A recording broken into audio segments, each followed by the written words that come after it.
Alright, so it is Saturday, which means it's time for an Ultimate Saturday review, because that's what we do on this channel. Saturdays. Ultimate Saturday. Ultimate Spider-Man. Volume 11, which is really close to, being done with the whole series. We're only, I believe, I think it's 2 away. 2, maybe 3 away? I believe it's 2, though. Yeah, this one has issues 123 through 133.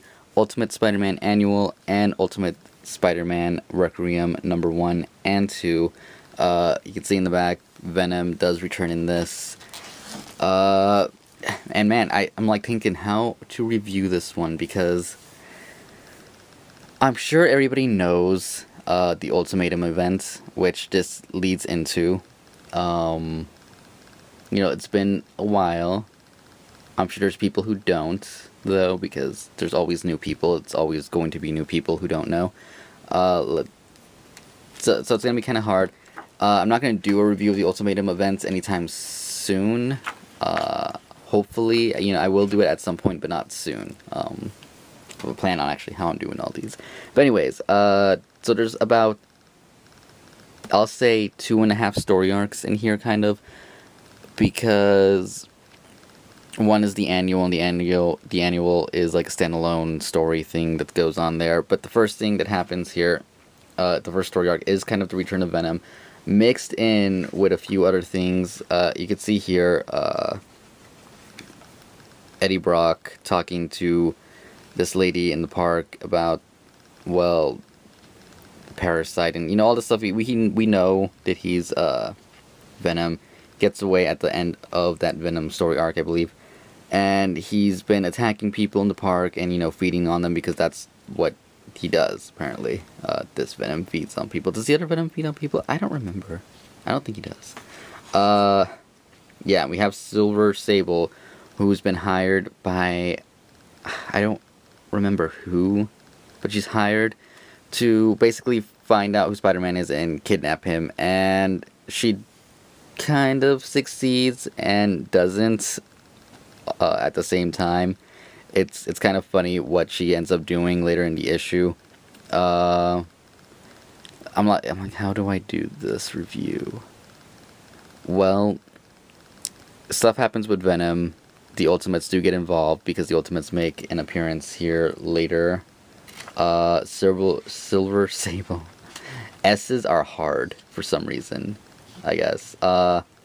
Makes an appearance later. Well, more of an appearance, and stuff happen. Like, it's a good story arc. I don't want to spoil too much of it. I suggest reading it, because it's awesome. And I'm just gonna move on from there.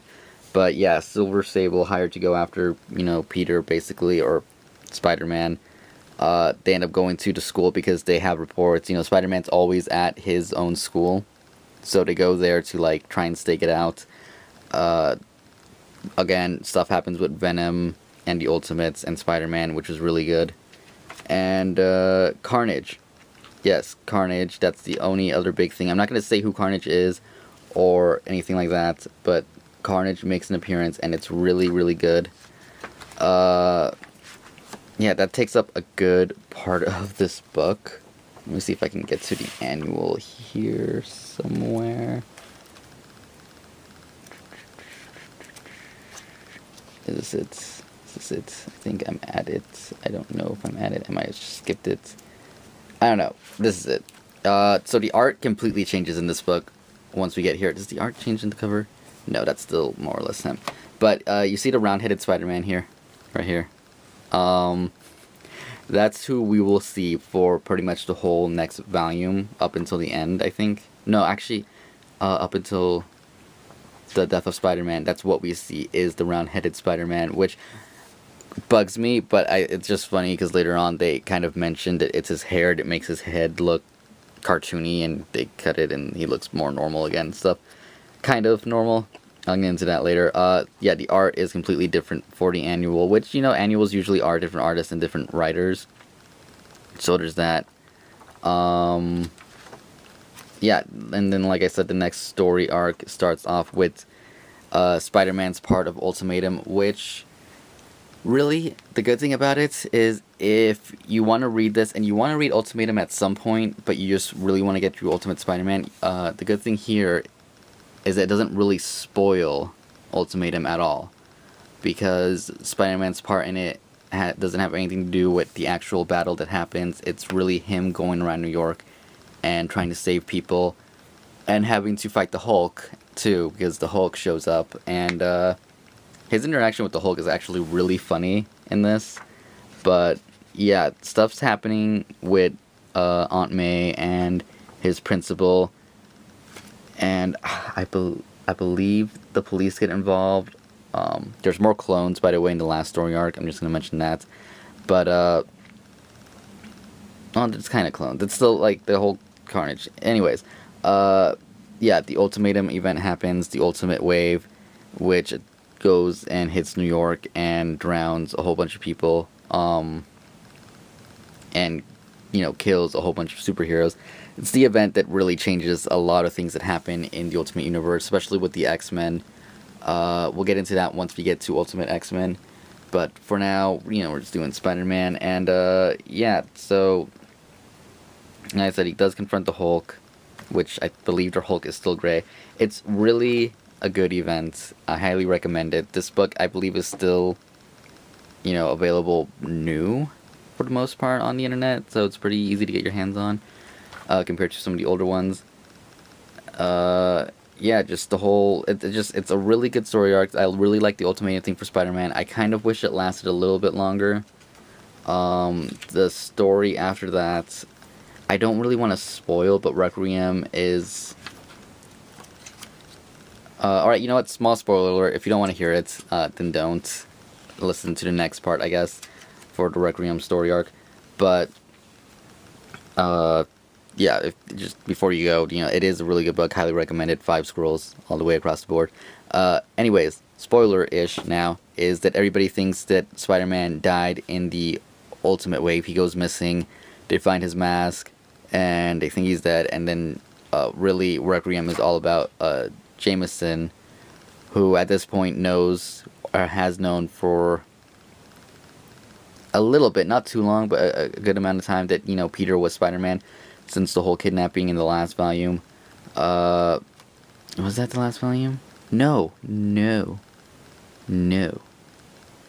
That wasn't the last volume. That was the next volume, so I may have just spoiled something. But that's why I said spoiler alert. This is what happens when you read all of them and then do the review. Anyways, Jameson, is doing a thing about it and doing stuff about Spider-Man and these things that Spider-Man's done because he thinks he's dead. And, for the most part, Spider-Man and most of the Ultimate Universe were canceled at this point. So, he could have been dead, but obviously at the end he's not. That picture is pretty cool, I guess. Yeah, it's a good volume. Definitely recommend it. Sorry about the spoiler for the next volume. This is what happened. Like I said, it's like you read it and it just feels like one giant story, which is what I really like about the Peter Parker run of Ultimate Spider-Man. Next week we will be doing a review for volume 12, and then the Death of Spider-Man after that, because I'm going to review the omnibus for that, and then we'll do a entire retrospect. It'll all be spoilers. Basically, that whole video will be heavy spoilers for Peter Parker, but if you've already read it, or if you were at least Wikipedia'd it, or know what happened for the most part, then, it's awesome, because, like I said, this is pretty old. We have Miles Morales now, Spider-Man, so it won't be too bad. But anyways, hope you enjoyed this video. Don't forget to comment and like and subscribe and all that cool stuff. Follow me on Twitter, because I have one of those, and it's in the description, like in every video, and like, no one does it, really, ever, and stuff. Alright then, thanks for watching, and I will see you later. Goodbye. Hey, look, it's the end slate and stuff. So, yeah, I don't remember what I was saying earlier. Oh yeah, last night, I posted the all-new, not-so-awesome new show. Basically, me and my friend are just gonna be doing the show together, hopefully for a good while. He has work, so as long as work doesn't interfere, he will be my co-host on that for a while, help me out and stuff.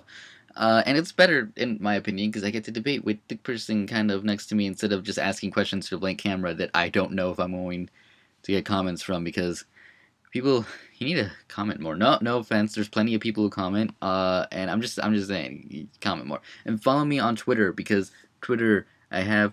You know what? I might actually fix the end slate right now and just put the little Twitter symbol right there, so you guys can just click on it and like, hey, look, there's my Twitter, and you can follow me and stuff. Anyways, down below in the annotation area, that sometimes I'm not gonna lie, sometimes I forget to put the links there, the actual annotations. I just leave the pictures, and then like a day later, I'll remember and be like, oh man, I completely forgot to do this because from between editing and uploading, it takes a while. It really takes a while. Like yesterday, that news show, it's 20 minutes long. It took uh like an hour to edit, maybe a little bit less than an hour, and about 2.5 hours to render, and 3.5 hours to upload. And I was like, I went to sleep really late last night, and then got woken up because I left my window open, and it is windy out here right now and stuff.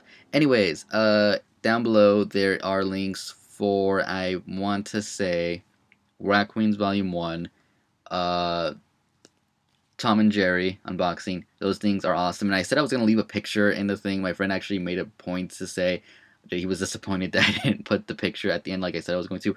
I forgot. I recorded that like 3 weeks ago, so I completely forgot to do that. So I apologize for that. If you follow me on Twitter, maybe I'll post a picture of it, at some point there. I don't even remember what the picture was. Actually, no, I do. And I'm pretty sure I deleted the picture, but I'm pretty sure I can recover the picture, just take a new one. Anyways, after that, since I didn't make a thumbnail again for my pickup video on Wednesday, I'm just leaving a link to Batman Eternal review for that. And then, of course, the all-new, not-so-awesome new show right there at the very end, which, check out. Let me know what you think. Like, seriously, I want opinions and things, especially on that show. I don't know why. That's like my Friday show. That's my big thing. And it went up, technically, Saturday because of how long it took up to upload. But yeah. Anyways, yeah. How are you guys doing? Really? That's amazing. Good weekend. Good. Yeah. All right. Cool. So yeah, just like always, comment stuff. Don't forget the like button. Hit the like button. I say it so fast it doesn't sound like I'm saying hit the like button, but like button. Subscribe. Follow me on Twitter and all that cool stuff. And I will see you guys later. All right then. Thanks for watching and goodbye.